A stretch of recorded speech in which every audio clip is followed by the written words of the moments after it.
Аз ти казвам, че аз съм на периоди и освен, че съм биполярен, със сигурност има и други неща, които не са... Няма да назовавам точните наименования ментални, които са, за да не засегна някой наистина болен човек. Да. Аз наистина съм малко аутист. Имам и малко ОКР. Може би всичките тези... Обожавам всички хора, които са различни, дори ментално. Защото това е цветът на народа, на хората, на обществото. Животът е шарен. Животът е шарен.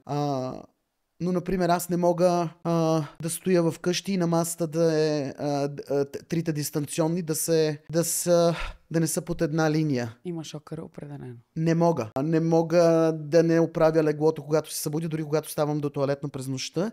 Опъвам чаршафа.